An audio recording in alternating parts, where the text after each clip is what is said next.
देवी के धाम श्रीपुर का तथा लघु श्यामला और श्री चक्र का वर्णन। ब्रह्मा जी ने कहा, हे विश्वकर्मा, अनेक कोटि संख्या वाले ब्रह्मांडों के बाहर स्थित ऊपर की ओर से जगत कृति में अनंत संख्या वाले सुधा सिंधु हैं। उनमें सुमेरु के शिखर के समान ऊंचे उठने वाली लहरें और तरंगे हिलोरे लेती हैं। उसके मध्य में शत कोटि योजनों में बना हुआ अत्यंत मनोहर निज प्रभा से अंधकार समूह को हटाने वाले सर्व सुंदर मणिद्वीप की स्थिति है।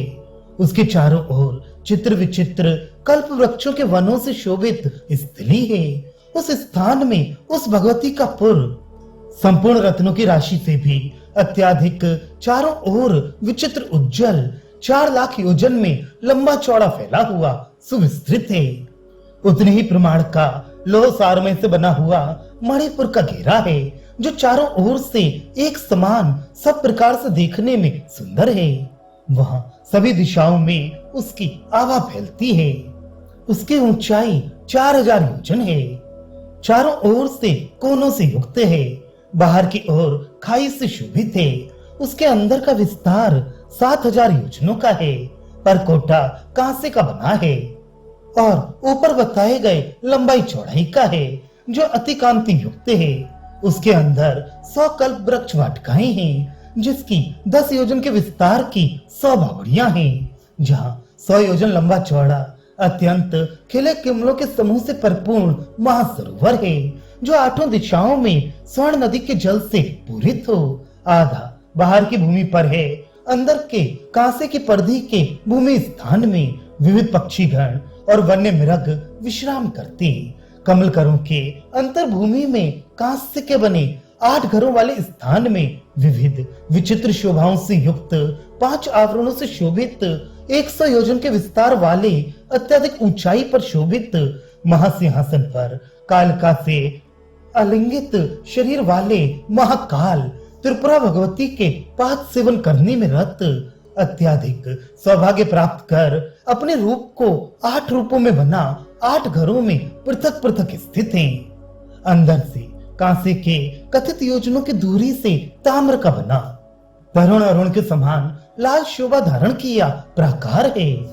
ऊपर वर्णित प्रमाण वाले द्वार और वापी की पद्मनी युक्त गृह के मध्य की भूमि है, जहां बाहर और भीतर से कांसे एवं ताम्र से निर्मित स्थल वाला अंदर का भाग है, जिसमें ऊपर बताया हुआ कल्प वृक्षों के वनों से युक्त स्थान है। उन गिरोहों में वहां अत्यंत मधुर वसंत ऋतु उद्भासित हो रही है। यह वसंत मधु माधव शक्तियों से पराम्बिका की सेवा करता अपने स्वपरिजनों के सहित अपनी शोभा से स्थित है। साल के प्रमाण वाले द्वार पर भी अनेकों पुष्पों को उपजाने वाली बावड़ियां हैं। इनका वर्णन उपर्युक्त रीत से ही जानना चाहिए। उनके विषय में बताया जाता है, सीसे वाला साल कल्प वृक्षों के वन से शोभित है, जहां ग्रीष्म ऋतु अपनी ज्येष्ठ आषाढ़ सम्यक शक्तियों सहित उपस्थित है। आगे पीतल का वन केसर की वाटिका से सुशोभित है। वहां वर्षा श्रावण तथा भाद्रपद शक्तियों से शोभित है। पंचलोहमय ताम्र पीतल रांगा सीसा और लोहा से चित्रित साल पारिजात के वृक्षों से भूषित है, जहां शरद ऋतु अपने आश्विन तथा कार्तिक की शक्तियों से वहां विराजमान है। तत्पश्चात चांदी का साल स्थित है, जो पारिजात वन से घिरा है। हेमंत ऋतु मार्ग व पौष इन 2 शक्तियों से वहां शोभित है। स्वर्णमय साल अरुण रंग का 100 बाल सूर्य की कांति के समान प्रभाव वाला है। वहां कदम्बों का वन हालांकि सुगंध से सुमधुर रूप से सुगंधों से परिपूर्ण है।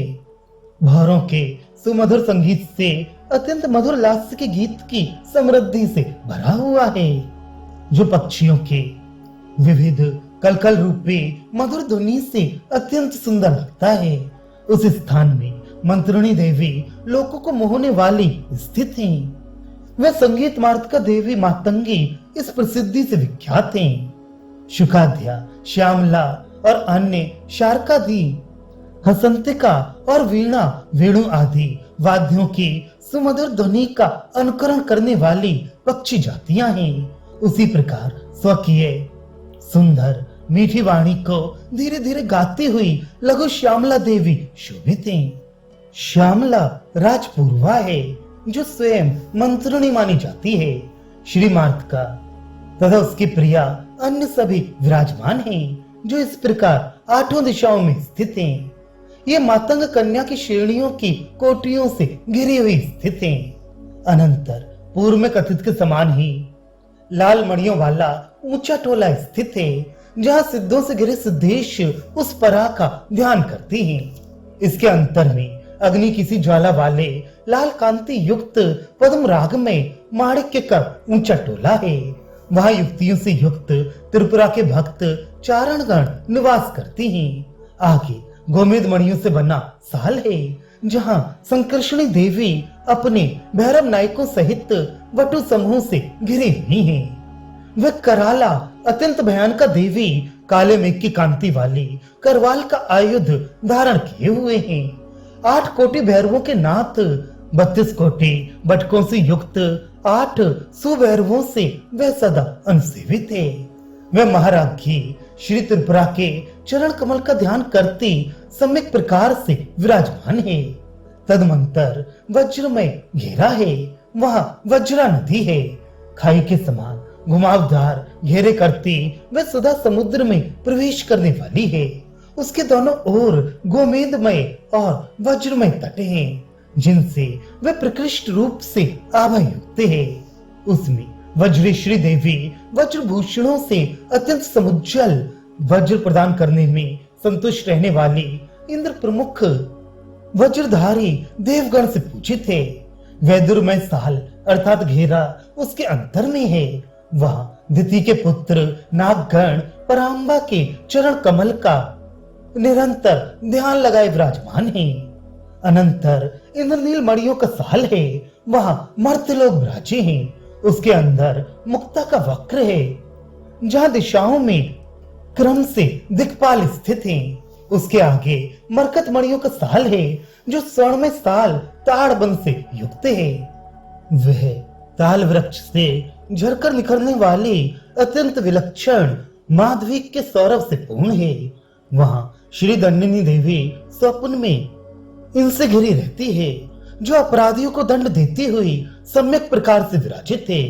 ये दंडिनी देवी मधुरा पान से अत्यंत खुले नेत्र वाली हो, पूर्ण मस्ती से अंतर में आनंद समुद्र से परिप्लुत है। उस वक्र से कुछ अंतर में ही विद्रुमय साल है, जहाँ अनेक सिद्ध मुनि तथा योगी लोग उस स्थान को घेरे हुए स्थित हैं। 9 रत्नों का बना वक्र उससे आगे अत्यंत सुंदर और शुभप्रद है, जहां अपने पार्षद लोगों से सेवित चरण कमलों वाले श्री विष्णु विराजमान हैं। वहां से अनेक रत्नों के समूह से जटित अत्यंत प्रभादीप्त वक्र अर्थात प्रकोष्ठ है, जहां प्रमद गणों के आराध्य उनसे सेवा लेने वाले त्रिलोचन शिव स्थित हैं। तदनंतर मनोमय रक्ताभ अरुण की से रक्तिम कांति वाला साल है।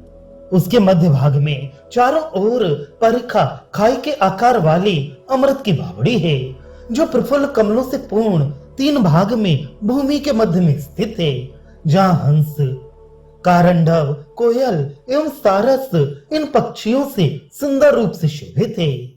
उसके मध्य में 9 रत्नों से सजी हुई नौका में अत्यंत सुंदर पद्मासन पर भक्तगण को तारने वाली भगवती तारा आसीन है, जो अगणित रत्नों से निर्मित जलयान में स्थित स्वशक्तियों से युक्त है। दंडनी की आज्ञा के बिना कहीं भी किसी को ये नहीं तारती। उसके आगे बुद्धि में साल स्थित है, वह चंद्र के बिंब के समान सुविस्तृत है। उस स्थान में ऊपर की वर्णित समपूर्ण दृश्यावली से शोभित आनंद वापिका अर्थात आनंद की स्रोतस्थनी है। वह अमृत देवी नौका में स्थित शक्तियों से घिरी हुई है। उसमें आमोद भरित अंतःकरण वाली सुरानंदमयी देवी है, जो अमृत शाहनी की आज्ञा के बिना इस सुरा को किसी को भी नहीं पीने देती। कोई भी अमृत ऐश्वर्य से अत्यंत गोपनीय इस वापिका को पार नहीं कर पाता। उससे आगे अहंकार में वर्ण है।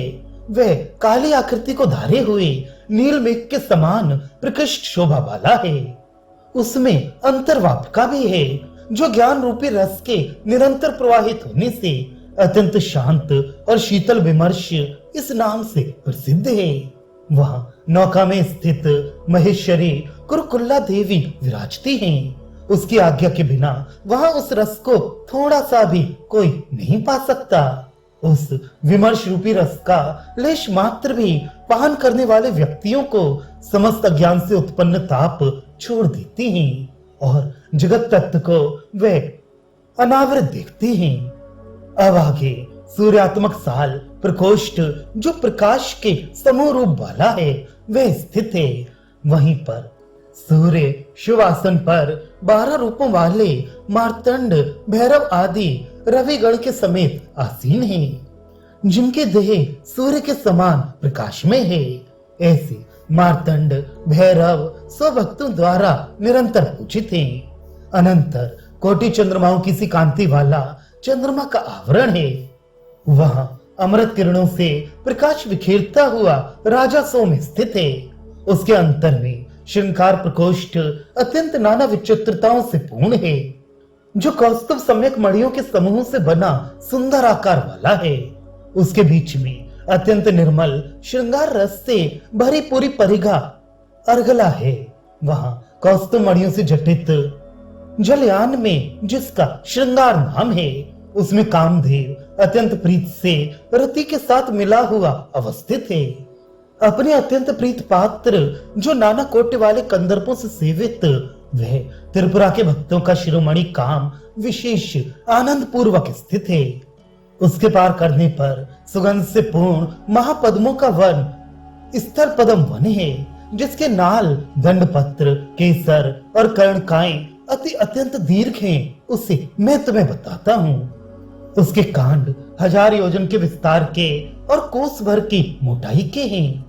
पत्रों का आयाम 20 योजनों का कहा जाता है।